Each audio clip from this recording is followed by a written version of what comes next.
toy guns, all of that. But at the same time, no kid should just be running around pointing it and playing around outside no more. Nah, for sure. You said no more. I mean, we was doing it at the time.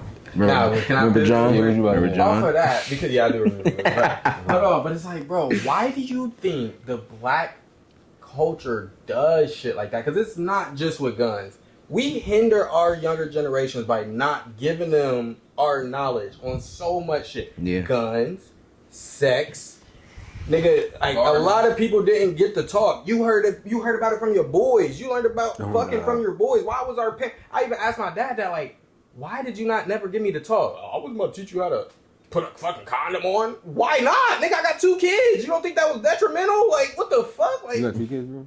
yeah. I got a son and a daughter. I didn't know that. What? Boom. So it's like, what the fuck? It get to a point like, bro, guns, sex, even drugs. Like, a lot of our parents done tried cocaine. Yeah. It was a party drug back in the day. Molly, ecstasy, a lot of our parents. So it gets to a point. Be honest. Be forthcoming with the fucking information. But we getting sent into the world in the dark, bump our head, then come to find out, oh yeah, your uncle did that.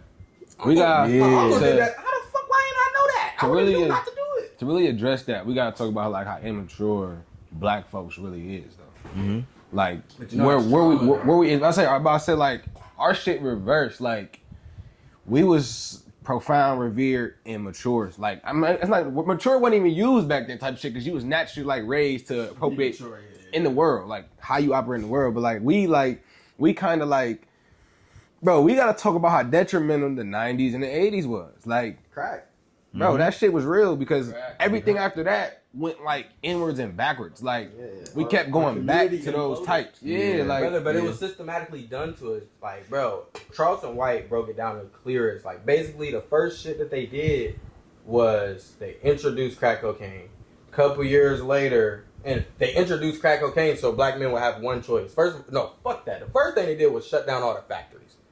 They shut down all the factories. Like, nigga, Detroit used to be a fucking car producer. They don't have no factories up there no more. Everything's imported and shit. They shut down all the factories so the inner city people, where people was, because you know the suburbs on the outside. The inner city is the black people. We keep y'all in a cage right here. All the jobs is gone. Okay, so we need work. Everybody broke. They introduced crack cocaine. Now black men got 2 choices. Either you're about to go sell this shit to make some money for your family, or you're about to go smoke this shit to escape the reality of you can't provide for your family.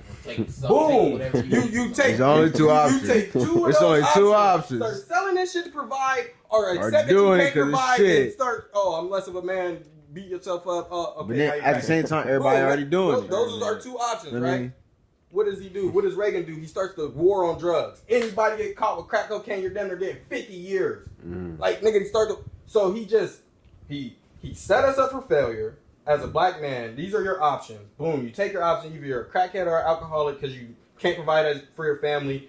Nigga, you feel like less of a man. You feel like a piece of shit. Yeah. Nigga, your dad, your uncle, everybody you ever known had a job and provided for their 8 kids, and now your ass don't got a job and you feel like it's your fault. No. They shut down all the fucking factories. So what we getting to? Get government assistance. But I was about to get into that because But they using that for the drugs. Bro, I'm saying it was all systematically installed to put. Once they removed the black man from the household, either you're incarcerated or you're a crackhead. You're not revered in your community. Boom. Nigga, we got a generation of feminized men who don't have any emotional control.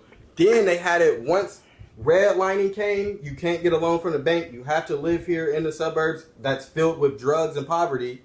Nigga, what do? Section 8. One of the first rules when Section 8 first dropped, you can't have a man in the house. If you have somebody in the house that's providing a bill, or you can't get Section 8, and that's why I get to the point. My baby dad be over here. But if I got an inspection, he got to get the fuck out. That's where that started from. You got to get out when it's inspection day, because when it was, if you think about that. Okay, so boom, they took the black man out. They took black man's job. They made women the head of the house. They made women the head of the household. So now you just demasculated the black man. We're not looked at as fathers. We're not looked at as providers. We're not looked at as the man of the house no more. The factories are gone. Boom. And then you even got it that it's a rule that if she wants her bills paid and she wants her kids fed for the month, she can't have a man under her roof.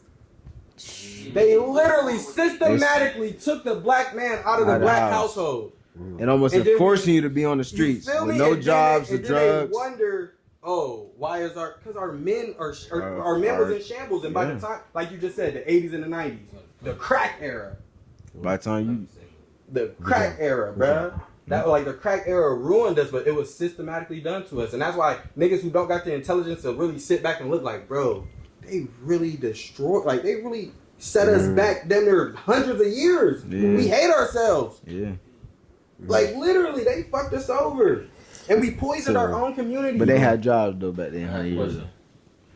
Should black people truly go back to adopting the multi-family housing and adopt practicing collectivism over the individuality? So doing things for the contribution and one collective. Should we do it as far as if? Should we I got two answers to that shit. Should we try to start now? No. You got something, bro? We got a lot of groundwork to do before we can put that shit together, bro. That's true. That's like putting 35 toxic people in a fucking room and don't expect no argument to start. It's like, no, we got a lot of healing to do before we expect somebody to not fuck up. That's exactly what I was getting at. Yeah, bro. A way where it's not like... We got to do a lot of healing before we can even get to progression. Because when we had that backtrack a lot. And that's why I say back too. Because when we had that originally, it was kids were seen as talking back when we had a thought or an idea.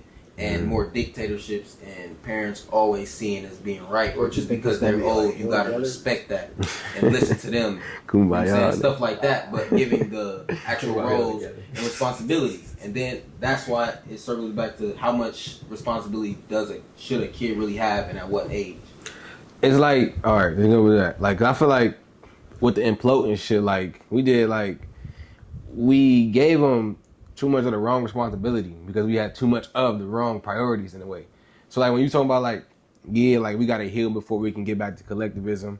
Yeah, I think healing happens, but like healing never happens individually. Like it's a lot of motherfuckers that's around themselves, calling themselves healing and numbing their issues. Like, and I'm thinking like, we don't really need, like, who says these Mexicans motherfuckers ain't toxic or ain't healed, ain't unhealed? Like them niggas is walking around living trauma. Wherever they coming from, it's worse where they coming from. They're like, and compared to how they living over here, it's like them niggas got a one-track mind. And a lot of us can't be around each other long enough to get under the same problem. We got too many different fucking problems, and we don't understand what's the real problem type shit. All of us walk around this motherfucker just like, well, I gotta do this. Well, you gotta do this. And then you got one motherfucker telling everybody what they need to do. And they don't listen to that one motherfucker because they don't trust him and they don't believe him. They can't revere that. They can't respect that person long enough. And half of the times it's because we don't have enough figureheads. Like we didn't like the grandpa and the grandmother is very fucking important. Then you got the mom, and you got who she chose to have kids with as a man. And like you said, that nigga is gone. Like I think about this shit like in the movie Redwood. Like you take away like a real any kind of masculine figure or pillar in the house, nigga, them kids gotta grow up a hell of a lot differently than they would naturally grow up, whether the mom is good at her job or not.